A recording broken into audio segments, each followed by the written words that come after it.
ولید جو برسوں سے ہی در شہوار کو اپنی دنیا مانتا آیا تھا، آخرکار اس حقیقت کا سامنا کر چکا ہے جسے وہ سالوں سے نظر انداز کرتا رہا۔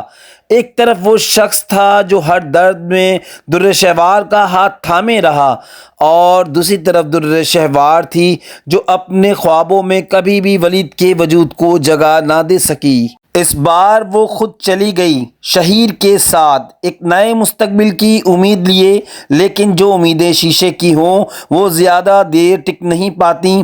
شادی کے ابتدائی دنوں میں شہیر نے ہر جھوٹ بڑی مہارت سے بولا، میں تم سے سچی محبت کرتا ہوں، میری بیوی سے میرا کوئی تعلق نہیں۔ یہ وعدے صرف در شہوار کا دل جیتنے کے لیے نہیں بلکہ اسے گمراہ کرنے کے لیے تھے۔ شروع کے چند دن خواب جیسے گزرے، مگر پھر ایک رات شہیر دیر سے گھر آیا، فون بند، چہرے پر بیزاری۔ در شہوار نے جھجکتے ہوئے پوچھا، کہاں تھے اتنی رات تک؟ میری کالز بھی نہیں اٹھائیں۔ شہیر نے سگریٹ سلگایا اور کہا، تم سے مطلب؟ تم بیوی ہو، ماں مت بنو۔ یہ تو صرف آغاز تھا۔ آئندہ دنوں میں شہیر کا آنا جانا کم ہو گیا، اکثر راتوں کو غائب رہتا۔ در شہوار کو اس کے سوالات کا جواب نہیں، صرف طعنے ملتے۔ دوسری طرف ولید کی دنیا ویران ہو چکی تھی، لیکن بیٹی دعا کی ایک مسکراہٹ جیسے ٹوٹے چراغ میں باقی رہ گئی روشنی ہو۔ وہ دعا کے لیے جدہ جا رہا تھا اور خود کو دفن کرتا جا رہا تھا۔ کائنات، آئمہ اور عباد تینوں بہن بھائی ایک ہی پریشانی میں مبتلا تھے۔ کائنات بولی، بھائی آپ نے ہمیشہ ہمیں سنبھالا، اب ہم آپ کو سنبھالیں گے، دعا کو ماں کی ضرورت ہے۔ ولید نے آہ بھری، کیا ماں آسمان سے اترے گی؟ شہوار اب واپس نہیں آئے گی، اور کیا گارنٹی ہے کہ جو آئے گی وہ بھی ویسی نہ نکلے؟ کائنات مسکرائی، لیکن آنکھوں میں نمی تھی۔ ماورا ایک ایسی لڑکی ہے جو کبھی آپ سے کچھ مانگے گی نہیں، صرف دینا جانتی ہے۔ اب شہیر اور در شہوار کے درمیان دوری نفرت میں بدلنے لگی تھی۔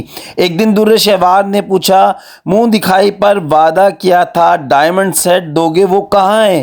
شہیر ہنسا، جو دیا تھا وہ نکلی تھا، بس تمہیں آزمانا تھا، تم واقعی گولڈ ڈگر نکلی۔ در شہوار کی آنکھوں میں جیسے زندگی تھم گئی ہو۔ وہی عورت تھی جس نے محبت کا سودا چنا تھا، مگر اب سودا ٹوٹ چکا تھا۔ اس رات شہیر نے بستر پر ایک کاغذ رکھا، طلاق نامہ اور ایک خط، میں واپس جا رہا ہوں اپنی بیوی کے پاس، اپنی اصل زندگی میں۔ تمہیں صرف ذلیل کرنا تھا، وہ ذلت جو تم نے کبھی مجھے دی، صرف ولید کے لیے۔ آج بدلہ مکمل ہو گیا۔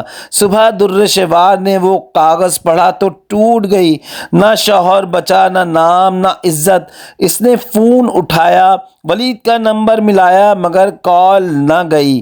ادھر ولید خاموشی سے ماورا سے نکاح کر چکا تھا، ماورا جس نے ولید کی بیماری کو کمزوری نہیں ذمہ داری سمجھا، اور دعا کو صرف بیٹی نہیں رحمت جانا۔ کچھ دن بعد در شہوار چپکے سے ولید کے دروازے تک پہنچی۔ دروازہ ماورا نے کھولا، دعا اندر کھیل رہی تھی۔ در شہوار کچھ کہنا چاہتی تھی مگر الفاظ ساتھ چھوڑ گئے۔ محبت اگر آزمائش بن جائے تو دعا بد دعا بن جاتی ہے، اور جو لوگ سچی دعاؤں کو ٹھکراتے ہیں وہ ہمیشہ پچھتاتے رہتے ہیں۔ یہ کہانی اگر دل کو چھو گئی ہو تو ویڈیو کو لائک کریں، اور مزید ایسی کہانیوں کے لیے چینل کو سبسکرائب کرنا نہ بھولیں۔